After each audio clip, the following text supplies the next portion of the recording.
السلام علیکم۔ شمال مشرقی بلوچستان میں 2 ماہ سے جاری بارشوں کا سلسلہ تھم گیا اور اکثر علاقوں میں موسم صاف ہو گیا۔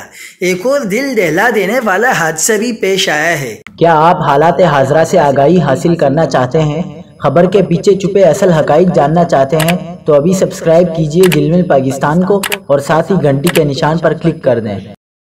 آپ کو بتاتے چلیں کہ شمال مشرقی بلوچستان کے بیشتر علاقوں میں 2 ماہ سے جاری تباہ کن بارشوں کا سلسلہ تھم گیا۔ بارشوں اور سیلاب کے باعث چمن کے پہاڑی علاقوں کی رابطہ سڑکیں مکمل تباہ ہو گئی، جبکہ دیہات کا زمینی رابطہ شہر سے منقطع ہو گیا۔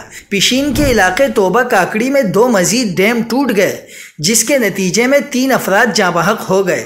پیشین کے نشیبی علاقے سے 2 افراد کی لاشیں نکال لی گئی ہیں، جبکہ ایک کی تلاش جاری ہے۔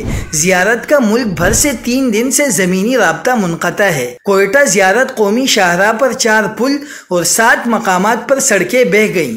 دوسری جانب کراچی میں منگوپیر کے علاقے میں سندھ میں بارش اور سیلاب سے متاثرہ 300 افراد پہنچے ہیں، جنہیں منگوپیر ڈگری کالج میں قیام کرایا گیا ہے۔ سیلاب متاثرین کا تعلق میہر اور سعیدی موسانی سے ہے۔